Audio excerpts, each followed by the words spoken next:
Halo, perkenalkan nama saya Clarasia Aristawalu, NIM 18030300179. Saya dari Universitas Nusa Cendana Kupang, jurusan Sosiologi, Fakultas Ilmu Sosial dan Ilmu Politik. Baik, di sini saya bersama rekan saya Mahira, dan kami akan membahas tentang penelitian kualitatif yang berhasil panduan praktis untuk pemula. Yang pertama, apa itu riset kualitatif?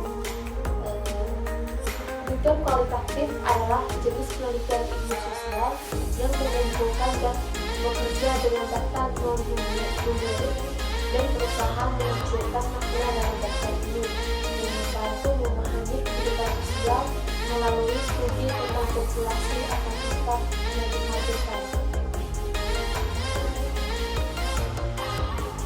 Orang sering menjadikannya sebagai lawan dari penelitian kuantitatif yang menggunakan data numerik untuk mengidentifikasi tren skala besar dan menggunakan operasi statistik untuk menentukan hubungan kausal dan korelatif antar variabel.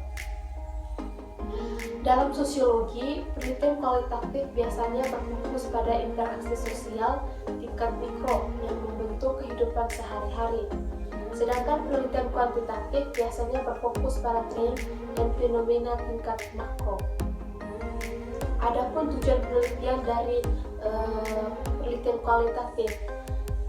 Penelitian kualitatif memiliki sejarah panjang dalam sosiologi dan telah digunakan di dalamnya selama bidang tersebut ada.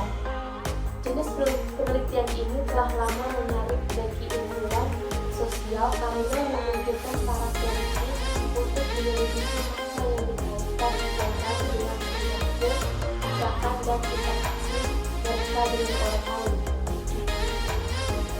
Meskipun penelitian kuantitatif berguna untuk mengidentifikasi hubungan antar variabel, seperti misalnya hubungan antara kemiskinan dan kebencian rasial, penelitian kualitatiflah yang dapat menjelaskan mengapa hubungan ini ada dengan pergi langsung ke sumbernya atau orang-orang itu sendiri. Penelitian kualitatif dirancang untuk mengungkapkan makna dan menginformasikan tindakan atau hasil yang biasanya diukur dengan penelitian kuantitatif. Jadi, peneliti kualitatif menyelidiki makna, interpretasi, simbol, dan proses serta hubungan kehidupan sosial. Apa yang dihasilkan oleh jenis penelitian ini adalah data deskriptif yang kemudian harus ditafsirkan oleh peneliti dengan menggunakan metode transkrip, pengkodean, dan analisis tren dan tema yang ketat dan sistematis. Karena fokusnya adalah kehidupan sehari-hari dan pengalaman orang-orang, penelitian kualitatif cocok untuk menciptakan teori baru dengan menggunakan metode induktif yang kemudian dapat diuji dengan penelitian lebih lanjut. Lalu yang berikut ada metode.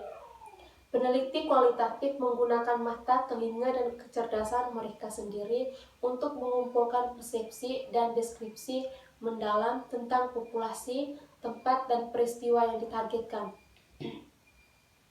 Temuan mereka dikumpulkan melalui berbagai metode dan seringkali peneliti akan menggunakan setidaknya dua atau beberapa hal berikut saat melakukan studi kualitatif. Yang pertama, pengamatan langsung. Dengan pengamatan langsung, seorang peneliti mempelajari orang-orang saat mereka menjalani kehidupan sehari-hari tanpa berpartisipasi atau mengganggu. Jenis penelitian ini seringkali tidak diketahui oleh mereka yang diteliti, dan oleh karena itu harus dilakukan di tempat umum di mana orang-orang tidak memiliki ekspektasi privasi yang wajar. Misalnya, seorang peneliti mungkin mengamati cara orang asing. Jenis penelitian ini seringkali tidak diketahui oleh mereka yang diteliti, dan oleh karena itu harus dilakukan di tempat umum di mana orang-orang tidak memiliki ekspektasi privasi yang wajar. Misalnya, seorang peneliti mungkin mengamati cara orang asing berinteraksi di depan umum saat mereka berkumpul untuk menonton artis jalanan. Survei terbuka. Sementara banyak survei dirancang untuk menghasilkan data kuantitatif, banyak juga yang dirancang dengan pertanyaan terbuka yang memungkinkan untuk menghasilkan dan menganalisis data kualitatif. Misalnya, survei dapat digunakan untuk menyelidiki tidak hanya kandidat politik yang dipilih oleh para pemilih, tetapi juga mengapa mereka memilih mereka dengan kata-kata mereka sendiri. Lalu yang berikut, kelompok fokus. Dalam kelompok fokus, seorang peneliti melibatkan sekelompok kecil peserta dalam percakapan yang dirancang untuk menghasilkan data yang relevan dengan pertanyaan penelitian. Wawancara mendalam. Penelitian melakukan wawancara mendalam dengan berbicara dengan peserta secara empat mata. Kadang-kadang seorang peneliti mendekati wawancara dengan daftar pertanyaan atau topik yang telah ditentukan untuk diskusi, tetapi memungkinkan percakapan berkembang berdasarkan bagaimana peserta merespon.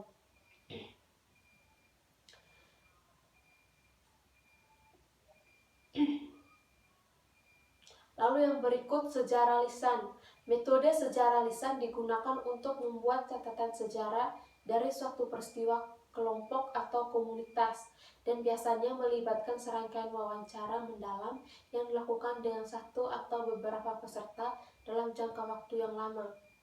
Pengamatan partisipan. Metode ini mirip dengan observasi, namun dengan metode ini peneliti juga berpartisipasi dalam aksi atau peristiwa untuk tidak hanya mengamati orang lain, tetapi untuk mendapatkan pengalaman langsung dan latar. Pengamatan etnografi. Nah, pengamatan etnografi ini adalah metode pengamatan yang paling intensif dan mendalam.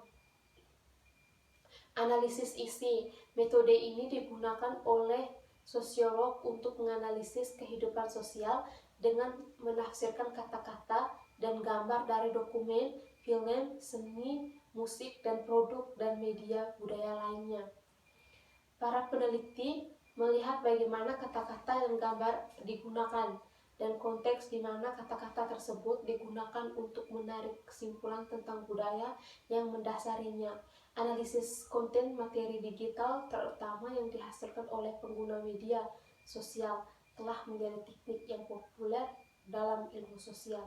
Sementara sebagian besar data yang dihasilkan oleh penelitian kualitatif diberi kode dan dianalisis hanya dengan menggunakan mata dan otak peneliti. Penggunaan perangkat lunak komputer untuk melakukan proses ini semakin populer dalam ilmu sosial. Penelitian kualitatif memiliki kelebihan dan kekurangan. Sisi positifnya, ini menciptakan pemahaman mendalam tentang sikap, perilaku, interaksi, peristiwa, dan proses sosial yang membentuk kehidupan sehari-hari. Lalu, rangkaian metode ini juga memiliki keuntungan karena fleksibel dan mudah beradaptasi dengan perubahan dalam lingkungan penelitian dan dapat dilakukan dengan biaya minimal dalam banyak kasus. Di antaranya, kelemahan penelitian kualitatif adalah ruang lingkupnya yang cukup terbatas sehingga temuannya tidak selalu dapat digeneralisasikan secara luas.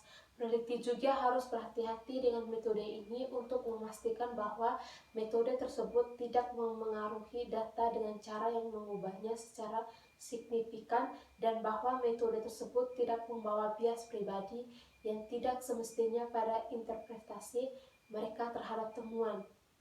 Untungnya, peneliti kualitatif menerima pelatihan ketat yang dirancang untuk menghilangkan atau mengurangi jenis bias penelitian ini. Baik, sekian saja bahasan dari saya dan sampai jumpa.